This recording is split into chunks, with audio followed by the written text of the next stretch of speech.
Hi, I'm Tim Spann, developer advocate for Apache Pulsar. I work at Stream Native. My talk today is entitled Architecting Your First Event-Driven Serverless Streaming Application on Kubernetes. And that's my title because I couldn't think of a longer one, even if someone paid me. So it's really long, but I tried to get all what we're trying to talk about in there. So I work on what I call the flippin' stack, which is Apache Flink, Apache Pulsar, and Apache NiFi together. All those one really nicely on top of Kubernetes or on VMs or in Docker or in bare metal or whatever you might have, even smaller handheld systems, whatever makes sense.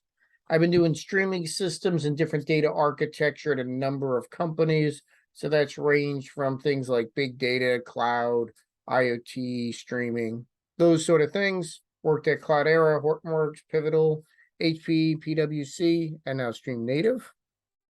Every week I put out a newsletter, try to cover all the things going on in data, streaming, containers, Kubernetes, anything interesting open source out there.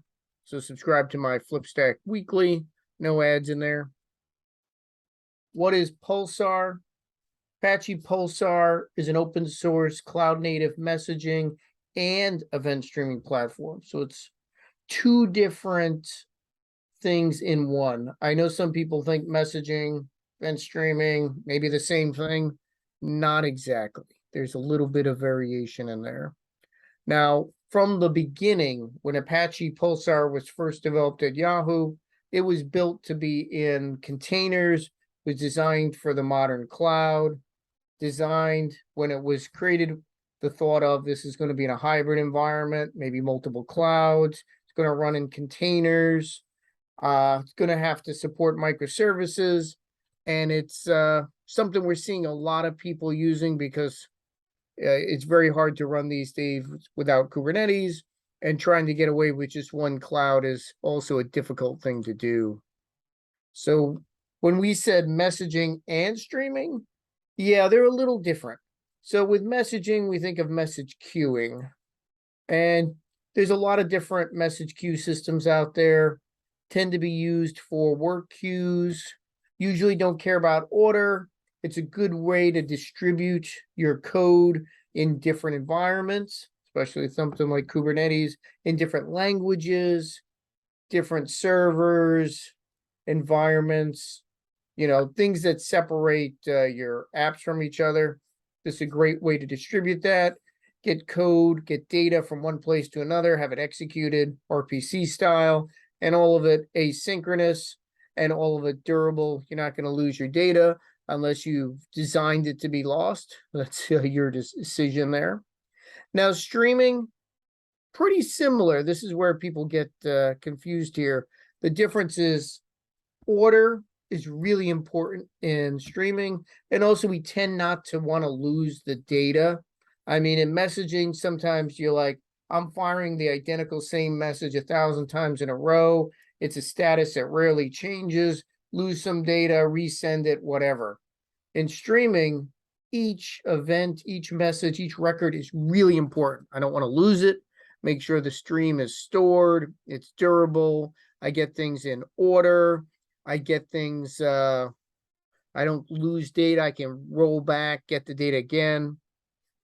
These are things around Kafka, Kinesis.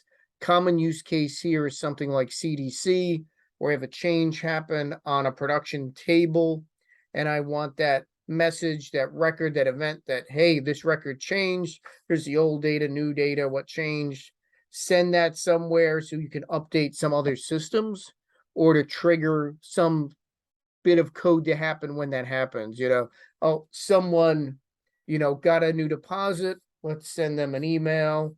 Let's update another system. Someone left an account. Lots of things can happen when something gets changed in a relational database or a production system. So how does Pulsar work? Under the covers, as you expect in any modern, large, scalable system, we've got a cluster. Now, what's different about Pulsar is that it was designed to be cloud native. So we've got compute and storage separate. Metadata is somewhere else, and that metadata can be kept in something like Apache Zookeeper, but also now to embrace the Kubernetes world, could be an etcd, and you could use that to control metadata, names of topics, all those things that are ancillary to running the code. The Pulsar broker is handling, who do I talk to, who gets that message, pass it through, stateless, maybe a little bit of cache if need be.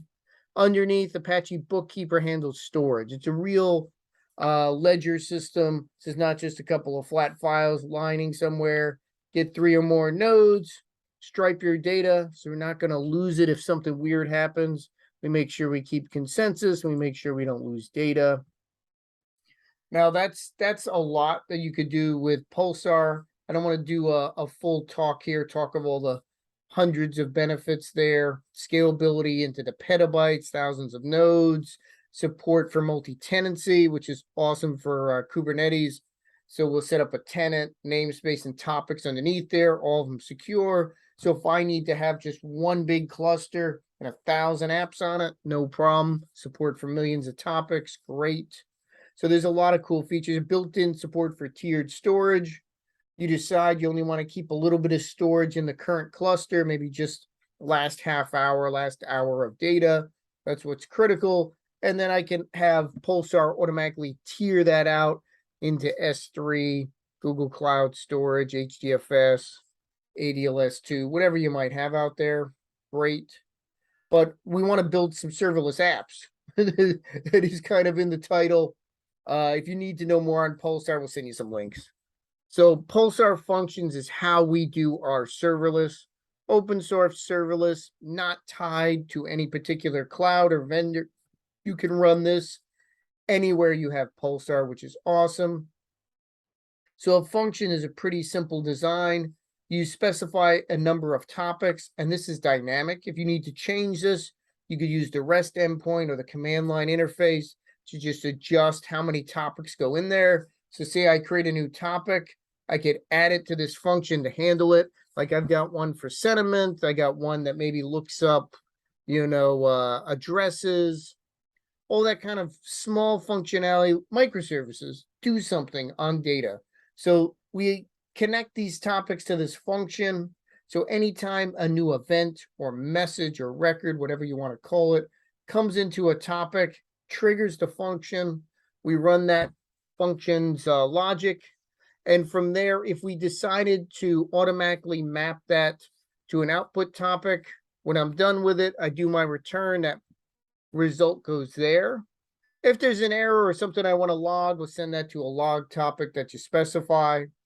What makes this even more powerful is inside the function, I could dynamically send that to other topics.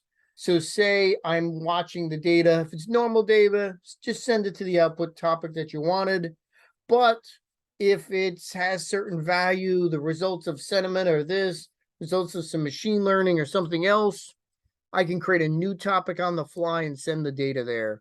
So say it was CDC. Oh, you sent me a new table.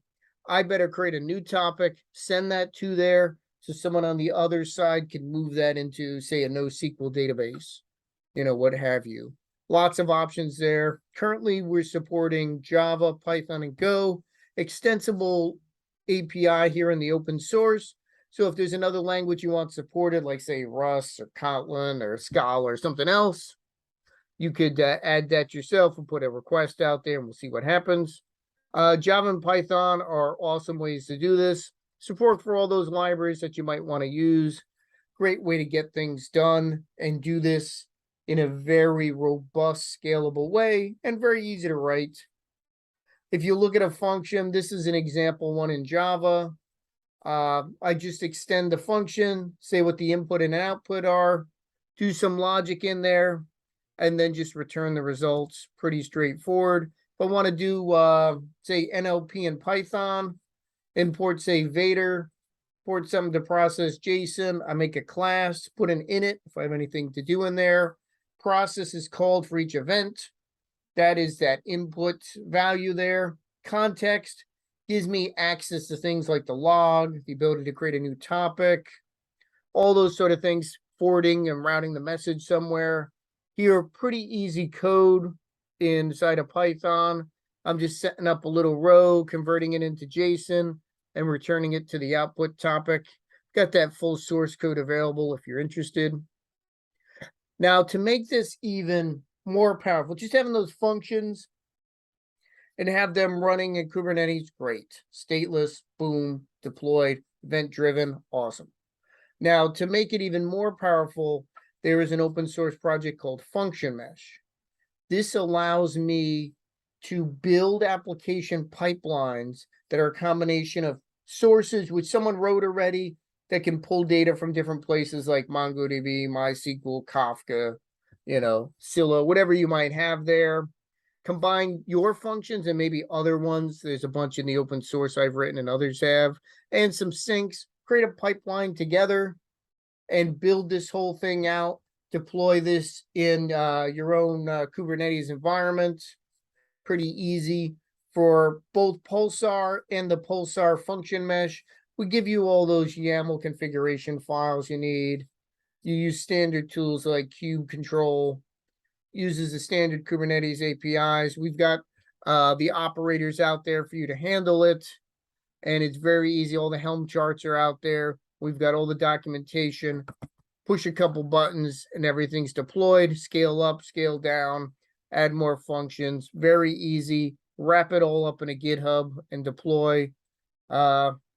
Underneath the covers, we have a full set of features in here: geo-replication, load balancing, support for other protocols. So if you want to have a Kafka streaming platform and Pulsar, you don't need both.